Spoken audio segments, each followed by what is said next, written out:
नमस्कार, अपना भागलपुर में आप लोगों का हार्दिक स्वागत है। नवगछिया थाना क्षेत्र के NH31 लक्ष्मी होटल के पास सोमवार की देर रात अपराधियों ने नगर पंचायत के उपाध्यक्ष अभिषेक रमन उर्फ TN यादव के गाड़ी के चालक थाना क्षेत्र के रसलपुर निवासी सुभाष यादव के 30 वर्षीय पुत्र संतोष कुमार यादव की गोली मारकर हत्या कर दी। अपराधियों ने संतोष यादव को एक गोली सीने में मारी, जो संतोष यादव के सीने के दाहिने भाग में लगी। सीने में गोली लगने के कारण उनकी मौत हो गई। घटना की सूचना मिलते ही नवगछिया पुलिस मौके पर पहुंचकर सबको अपने कब्जे में लिया। अनुमंडल अस्पताल में पोस्टमार्टम हेतु पहुंचाया।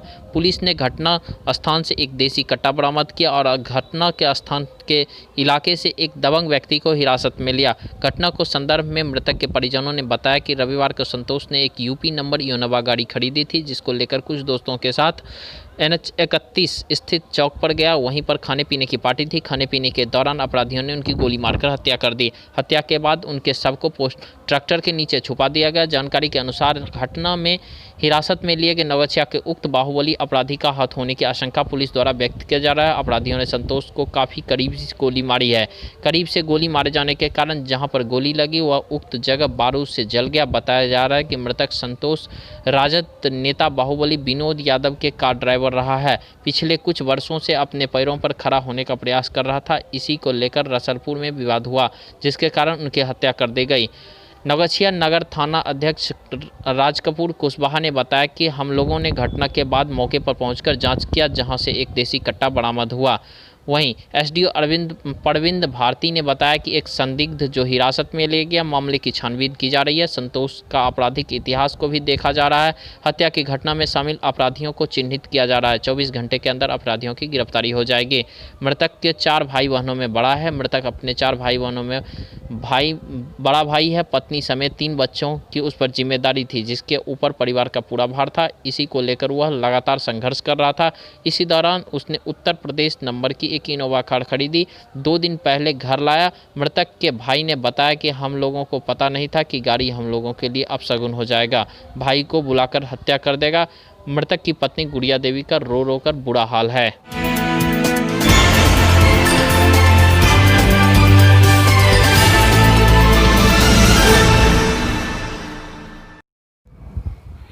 इस साल अधिकतर सारे त्यौहार कोरोना की वजह से उतने जोश से नहीं मन पा रहे हैं जैसे कि मनते थे।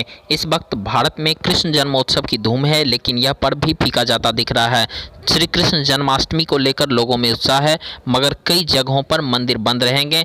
इस बार खाटू श्याम मंदिर समेत कई प्रमुख मंदिरों में श्रद्धालुओं के प्रवेश पर वर्जित है। ऐसे में श्रद्धालुओं के पास अपने घरों में त्यौहार को मनाने के अलावे कोई दूसरा रास्ता नहीं है। कृष्ण भगवान का जन्म मथुरा में हुआ था। कृष्ण जन्मभूमि मथुरा एक प्रमुख धार्मिक स्थान है, जहां हिंदू धर्म के अनुयायी कृष्ण भगवान का जन्म स्थान मानते हैं। भगवान श्री कृष्ण की जन्मभूमि का न केवल भारत में महत्व है, बल्कि दुनिया में जिला मथुरा भगवान कृष्ण के जन्मस्थल से ही जाना जाता है। ऐसे में अधिक से अधिक लोग भगवान कृष्ण की जन्मभूमि पर जाकर उन्हें निहारना चाहते थे, लेकिन कोरोना संकट में बाकी सभी पर्व की तरह यह भी फीका रहा। इस बार भगवान श्री कृष्ण का जन्मोत्सव यानी जन्माष्टमी 11 अगस्त और 12 अगस्त को ही पड़ रही है। बालकृष्ण का जन्म भद्र कृष्ण अष्टमी को रोहिणी नक्षत्र में हुआ था, लेकिन इस बार तिथि और नक्षत्र में थोड़ा अंतर देखने को मिल रहा है। इस स्थिति में जन्माष्टमी का पर्व पूरे देश में 2 दिन मनाया जाएगा। हालांकि 12 अगस्त का दिन जन्माष्टमी व्रत के लिए सही माना जाता है। ऐसे में बड़े रूप में 12 अगस्त को ही जन्माष्टमी मनाई जाएगी, लेकिन सिर्फ घरों में। देखिए एक रिपोर्ट। जन्माष्टमी को लेकर आज कोई प्रोग्राम रखा गया है? प्रोग्राम तो रखा गया था, बस बाबा का पालकी घूमेगा और प्रसाद वितरण होगा बस। ये प्रोग्राम कितने बजे से होगा? ये तो बस बाबा का 1 घंटे का था, हो गया। तो शाम में कोई प्रोग्राम नहीं, कोई भी प्रोग्राम नहीं। जैसे कि प्रत्येक साल जन्माष्टमी में रात के 12 बजे होते थे, वो सब नहीं। प्रशासक ऑर्डर नहीं दिया गया। प्रशासक के पास गए थे, बाबा गए थे, लेकिन ऑर्डर नहीं दे गया। बोला आपको बस इतने ही में करना है, करके निकल जाना। हर साल की भांति जैसे कि हर साल होता था, उत्सव मनाया जाता था, बहुत ही खुशी का माहौल होता था। इस साल कोरोना की वजह से नहीं मनाया जा रहा है, तो किस प्रकार का आप दुख व्यक्त करना चाहते हैं? नहीं भैया, उतना तो अच्छा नहीं लग रहा है, लेकिन बट क्या है कि बस जैसे भी हुआ, कम बेसी में जैसे भी हुआ, लेकिन हम लोग खुश हैं। बाबा का काम हो गया। आप अपना नाम बताएं। श्रद्धा शर्मा।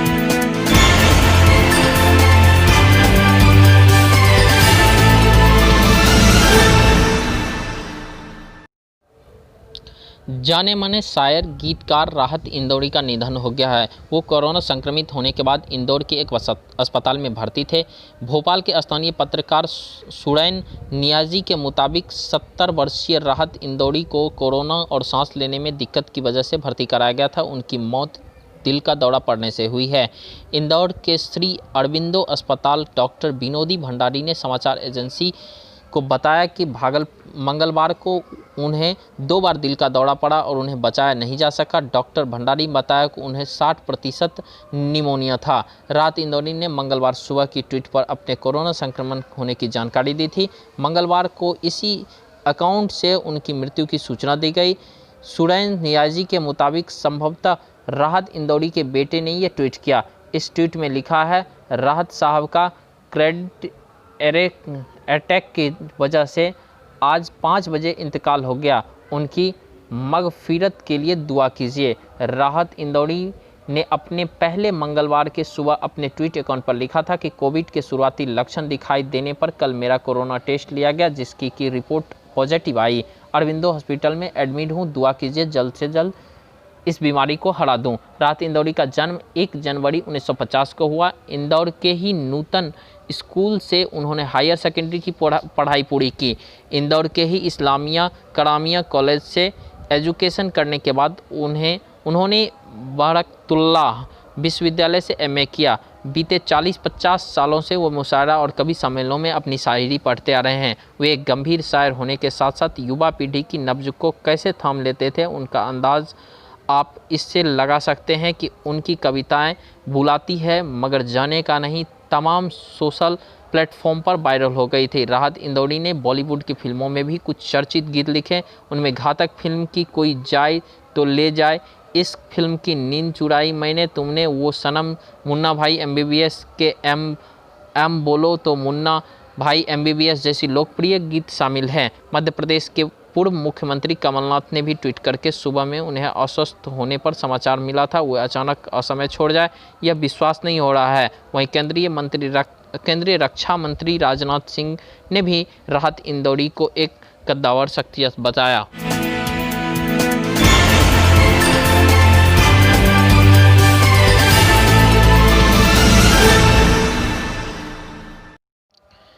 भागलपुर में कोरोना के टूटे सारे रिकॉर्ड। 195 नए मरीजों के साथ आंकड़ा पहुंचा 3719। भागलपुर में जानलेवा कोरोना वायरस का संक्रमण तेजी से बढ़ रहा है।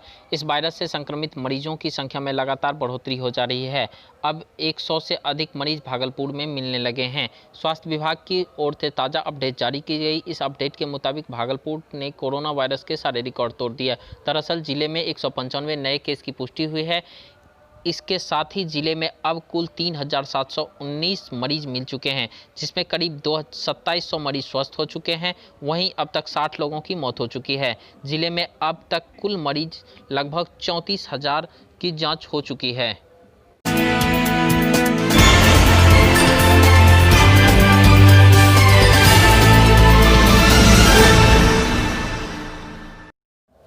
कोरोना का प्रभाव लगातार बढ़ता ही जा रहा है। आज भागलपुर में 190 कोरोना के नए मरीज मिले हैं। वहीं दूसरी तरफ बाजार का भीड़ भी देखते ही बनता है। हर जगह सिर्फ भीड़ और जाम। ये दृश्य नवगछिया का है, जहां दिन के अधिकतर समय जाम लगा रहता है। लोग बाजार में निकलते हैं, कई बार लोग घंटों जाम में फंसे रहते हैं, जिससे लोगों को काफ़ी परेशानी का सामना करना पड़ता है।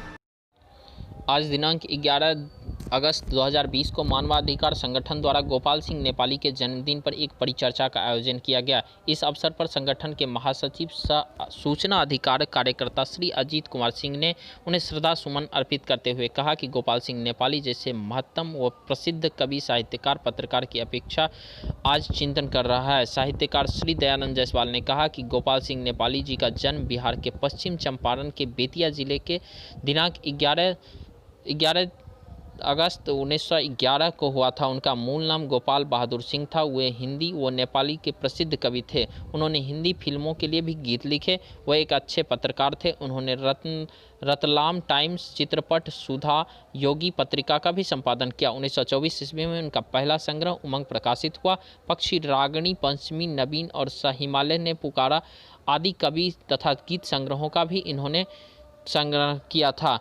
गोपाल सिंह नेपाली जो कि महत्वपूर्ण कवियों में से एक थे, उनका निधन भागलपुर रेलवे स्टेशन पर हुआ था। Thanks for watching this video. Do like, subscribe and share.